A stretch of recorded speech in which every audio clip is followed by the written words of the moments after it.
Bonjour. Donc voici une aide donc pour le prochain contrôle. Bon, dans le prochain contrôle, il y aura un exercice comme l'exercice 1 et je pense un exercice comme l'exercice 3. Donc je vais faire ces deux exercices uniquement. Dans l'exercice 1, le tableau ci-dessous représente l'évolution de la population de la planète Tatooine entre 2005 et 2019. Alors, dans la question A, on vous dit pour étudier l'évolution de cette population, on définit une suite U, où U indice N est la population en millions l'année 2000 plus N. Donc, par exemple, si on a donc U indice 11, U indice 11, c'est la population l'année 2000 plus 11.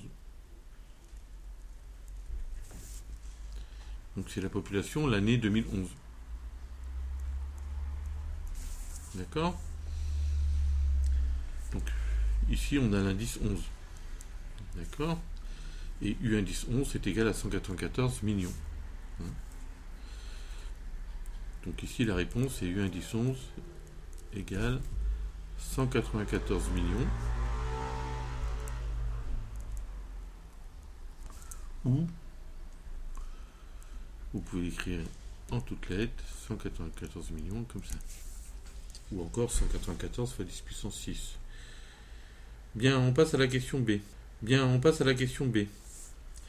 Ici, il faut tracer ci-dessous le nuage de points correspondant au milieu, au tableau, avec en abscisse le rang de la suite et en ordonnée la population en millions. Vous prendrez 1 cm ou un carreau pour 2 rangs en abscisse et 1 cm pour 25 millions en ordonnée.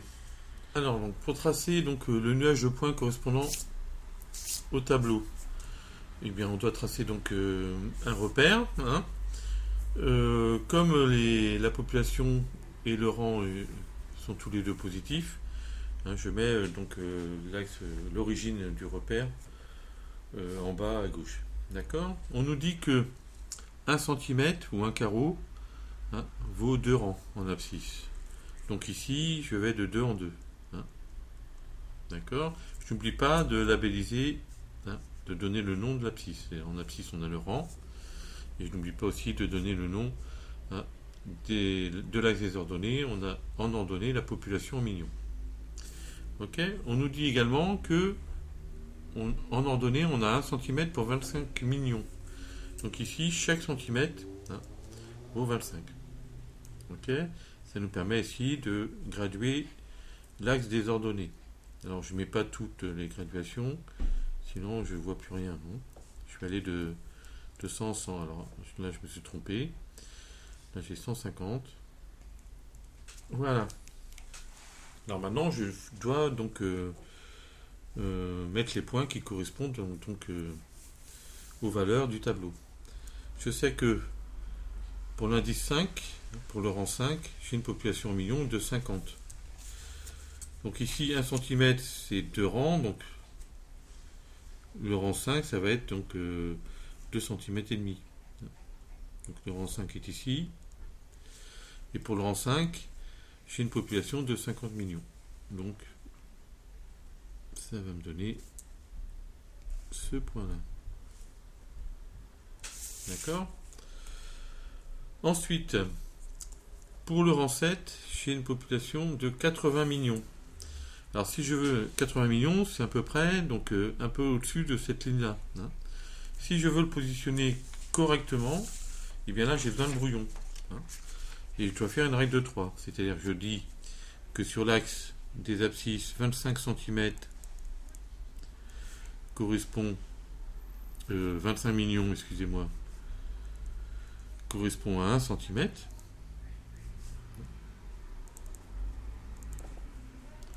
Moi j'ai 80 millions ici. Donc 80 millions, ça correspond à combien de centimètres? Donc pour trouver la quatrième proportionnelle, je fais 1 fois 80 divisé par 25.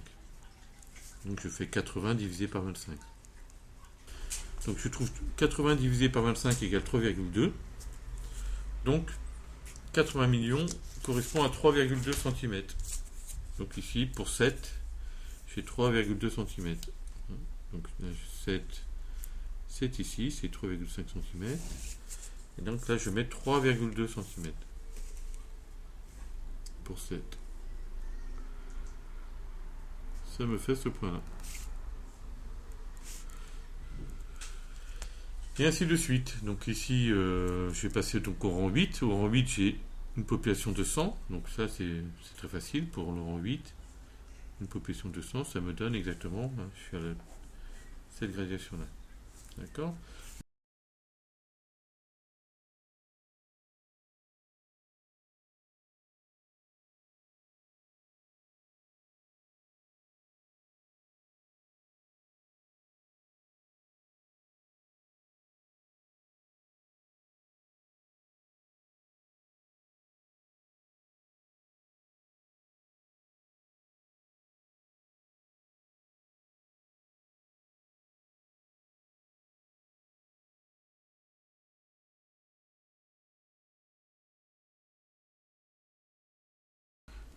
Et donc, j'ai obtenu mon nuage de points. Donc, je peux passer à la question suivante. Bien. Donc, on attaque la question C. Il faut calculer les coefficients de la droite d'ajustement à ce nuage de points, puis tracer cette droite. Alors, pour faire ça, il faut utiliser la calculatrice. On vous demande de calculer ou y égale mx plus b. On va mettre ax plus b.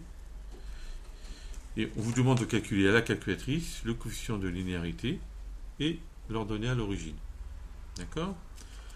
Donc je vais le faire avec par exemple la Casio, et ensuite je le ferai avec la TI. Pour la Casio, ça se passe de la façon suivante. Alors, je dois aller dans le menu Stat. Hein. Donc ici, je sélectionne le menu statistique. Voilà, et il y a donc des listes qui apparaissent. Alors si les listes sont pleines, vous les effacez.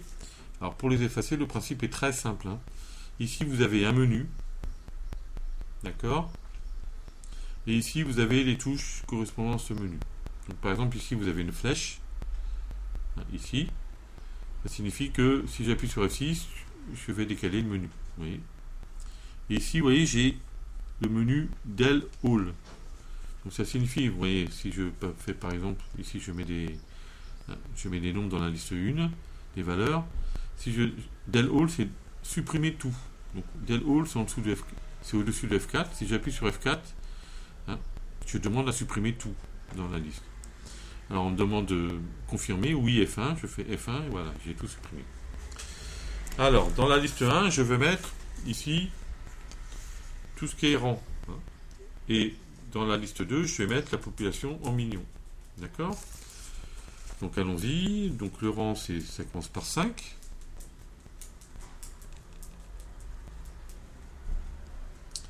Ensuite, j'ai 7, etc.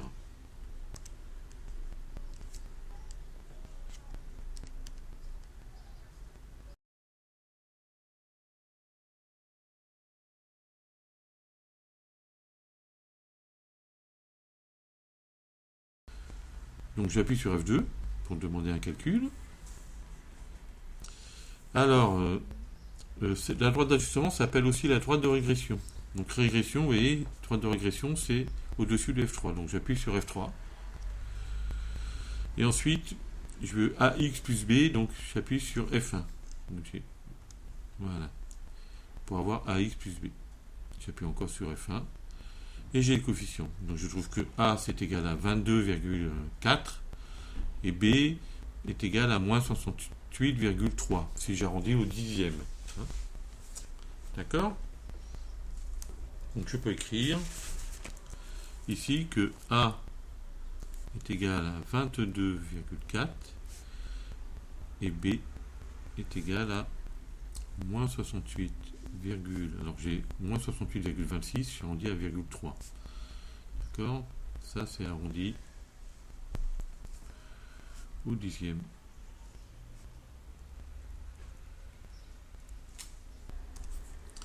Avec la TI, en fait, on utilise la touche Stat, ici. Hein, il n'y a pas de menu, comme sur la Casio. Donc, on appuie sur Stat. Alors, Si on appuie sur 1, c'est-à-dire qu'on veut modifier les listes.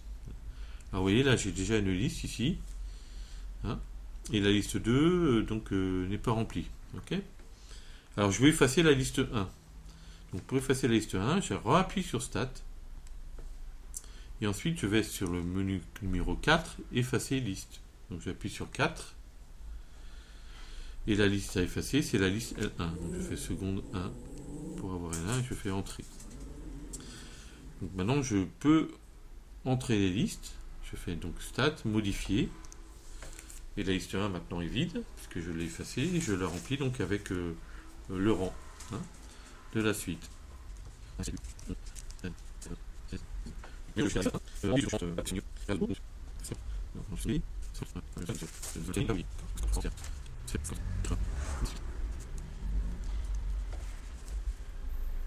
Alors donc j'ai complété les deux listes.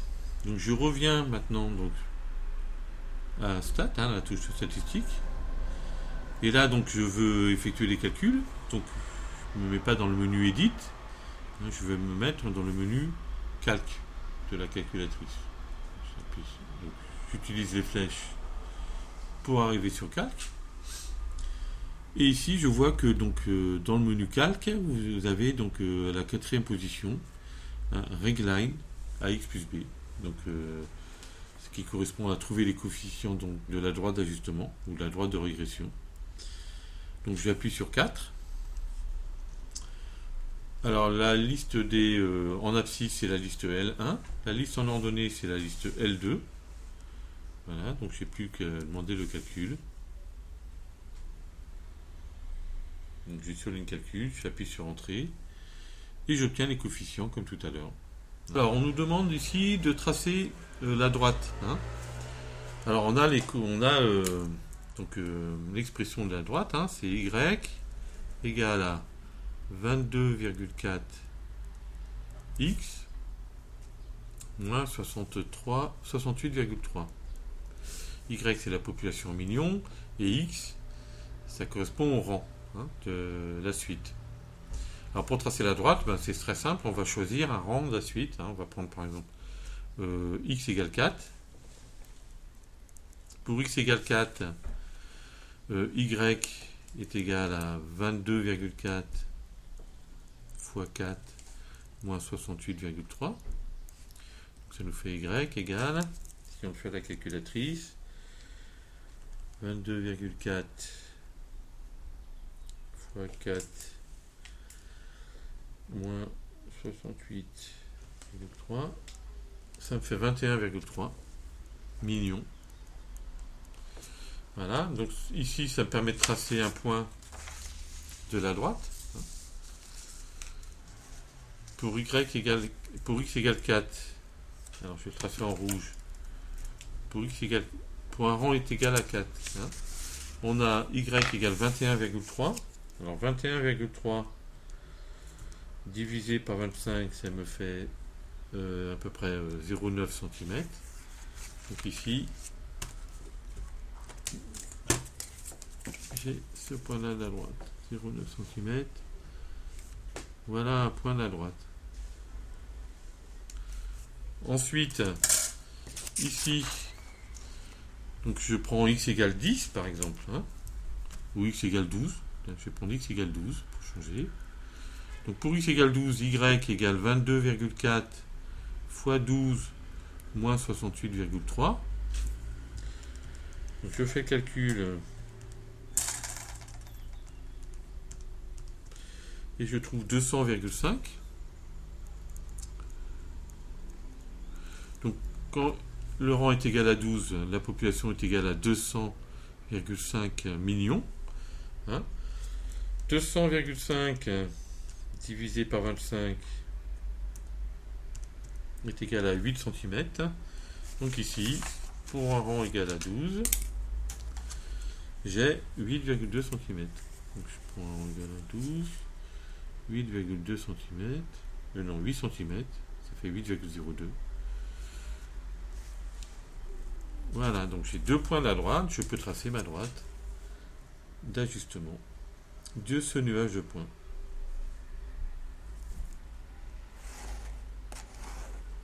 Voilà.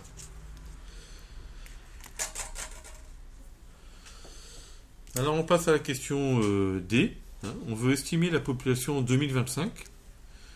Donc en 2025, donc, le rang est égal à 25. Hein. Donc ici, je vais utiliser la droite d'ajustement pour estimer cette population. En prenant donc x égale 25. Donc si je prends x égale 25, la population se calcule en faisant 22,4 fois 25 moins 68,3.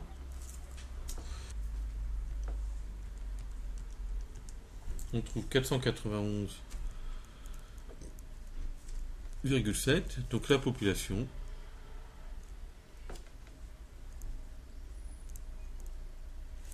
est estimée à donc 491 700 000. Question E. À la vue des résultats, peut-on dire qu'un modèle linéaire approxime bien la population de Tatooine? Donc si on regarde les résultats ici, donc on a ce nuage de points. Hein. Est-ce que la population est bien approximée par donc cette droite d'ajustement? Ben, on peut dire que oui, puisque le nuage de points est quand même assez bien aligné, hein, sur la droite d'ajustement. D'accord? C'est pas exactement, mais quand même c'est assez proche. La dernière question, la question F à faire. Donc il faut calculer le taux d'accroissement de la population entre 2005 et 2008. Or en 2005, entre 2005 et 2008, en 2005, la population en millions était de 50. Et en 2008, la population en millions était de 100. Donc pour calculer le taux d'accroissement, hein, je vous rappelle la formule. Alors si on veut en pourcentage, bon, bah, c'est égal à V2 moins V1 divisé par V1 fois 100. Donc V1 ici est égal à 50 et V2 est égal à 100. Donc le taux d'accroissement en pourcentage va correspondre au calcul suivant, donc 100 moins 50 divisé par 50 fois 100. Et on va trouver un taux qui est égal à 100%. Effectivement, là à 50, on a ajouté 50 pour obtenir 100, donc ça a augmenté de 100%. On nous demande également le taux entre 2016 et 2019. Donc en 2016, la population en millions était de 255 millions. En 2019, la population était de 370 millions.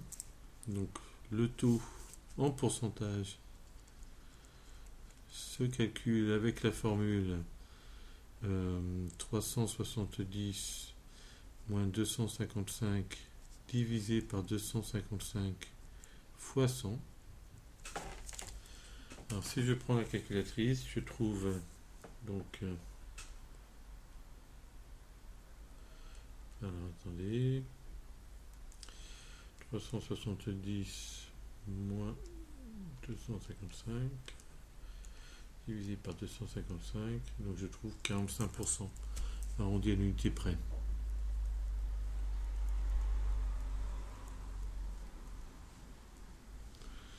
Donc le taux d'accroissement ici entre 2005 et 2008 est de 100%, entre 2019 et 2016 il est de 45%. Voilà. Peut-on dire que le modèle de Malthus est adapté à l'étude de cette population? Alors pour cela, on va comparer les taux d'accroissement ici et là, donc qui correspondent pour 3 ans, hein, pour chaque cas. Hein, on passe de 2016 à 2019, donc on ajoute 3 années. Et là, 2005-2008, on ajoute aussi 3 années. On s'aperçoit que le taux d'accroissement n'est pas constant, donc le modèle de Malthus n'est pas adapté. Hein, parce qu'un modèle de Malthus, pour un modèle de Malthus, le taux d'accroissement qui correspond la différence entre le taux de natalité et le taux de mortalité, eh bien, ce taux-là n'est pas constant ici. Et le taux est constant dans le modèle de Malthus. Donc, et ce n'est pas le cas ici. Hein. Donc, le modèle de Malthus n'est pas adapté à l'étude de cette population. Alors, la réponse, c'est une des réponses possibles, c'est le taux d'accroissement n'est pas constant.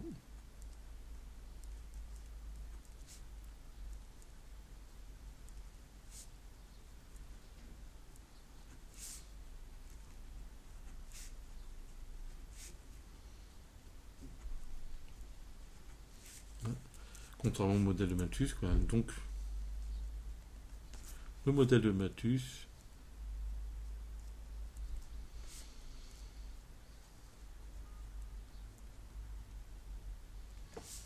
n'est pas adapté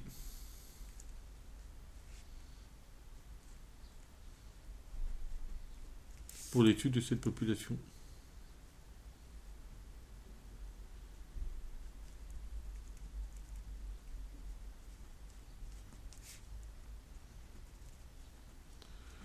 Voilà. Alors pour l'exercice 3, hein, vous aurez un exercice de la même nature la prochaine fois en DS.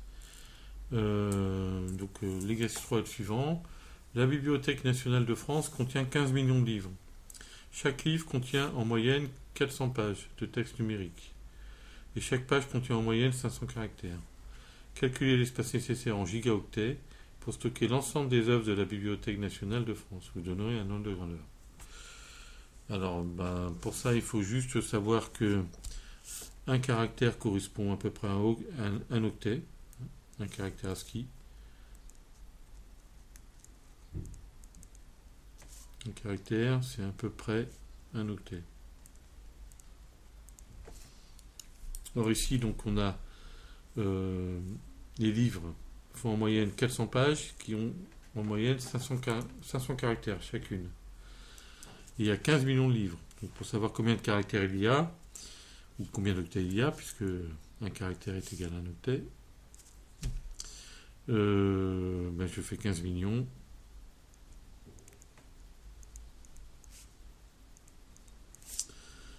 Multiplié par 400, multiplié par 500. Donc je fais ce calcul à la calculatrice.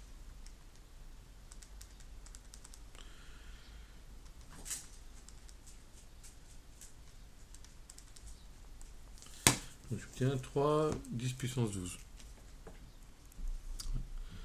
Exactement, il est écrit ici à la calculatrice 3E plus 12. Ce qui veut dire c'est un 3 avec 12 zéros derrière. Et mathématiquement, ça s'écrit comme ça. 3 fois 10 puissance 12. Voilà. Donc ça fait 3 avec 12 zéros. Hein. Alors on sait qu'un milliard. Alors donc ça fait donc 3 fois 10 puissance 12 octets. Hein. Donc l'espace nécessaire en octets, hein, c'est 3 fois 10 puissance 12 octets. D'accord ?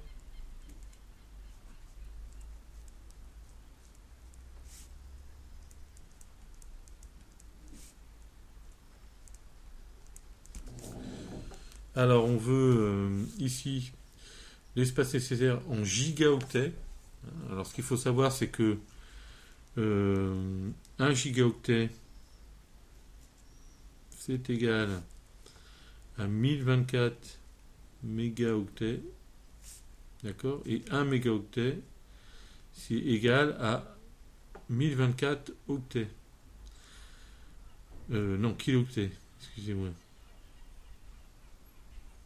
Oui. Donc ça fait donc 1024 fois 1024, donc 1024 au carré kilooctets. Et 1 kilooctet, c'est 1024 octets. Donc c'est égal à 1024 au cube octets. D'accord ? Donc 1 gigaoctet, c'est égal à 1024 au cube octets. Hein ? Donc et donc je fais une règle de 3. 1 gigaoctet, ça correspond à 1024 au cube octets. L'espace nécessaire pour stocker l'ensemble des œuvres de la Bibliothèque nationale de France est de 3 fois 10 puissance 12 octets. Donc, et je veux donc l'espace ici en gigaoctets. Donc je fais la règle de 3. Et pour avoir donc ce nombre-là, je fais 1 fois 3 fois 10 puissance 12 divisé par 1024 au cube. Donc ici j'ai le résultat. Donc je dois faire ce résultat divisé par 1024 au cube. Donc je fais diviser par 1024. Et pour avoir le cube, je fais chapeau 3. D'accord? Quand j'appuie sur chapeau, en fait, la calculatrice me demande l'exposant. Je mets 3. Je fais entrer. Ça me fait donc 2794 à peu près. Donc j'écris 3 fois 10 puissance 12 divisé par 1024 au cube à peu près égal à 2794. D'accord, donc l'espace nécessaire est de 2794 gigaoctets.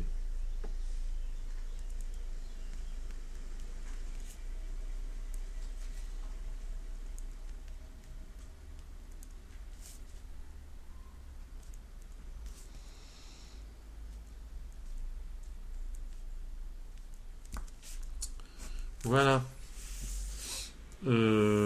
Ensuite, combien d'octets font exactement 4 mégaoctets? Eh bien, il faut savoir que 1 mégaoctet, ça correspond à 1024 kilooctets. D'accord? Et 1 kilooctet, ça correspond à 1024 octets. Donc 1 mégaoctet, ça correspond à 1024 au carré octet. D'accord? Donc là, je fais une règle de 3. Les quantités sont proportionnelles. 1 mégaoctet, ça correspond à 1024 au carré octet. Donc 4 mégaoctets. Là, ça va correspondre à 4 fois plus. 4 fois 1024 au carré. Et 4 fois 1024 au carré,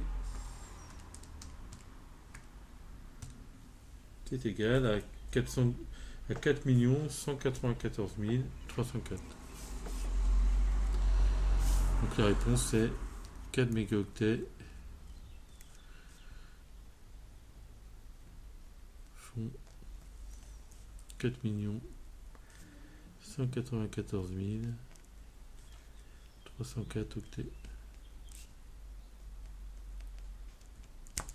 Voilà.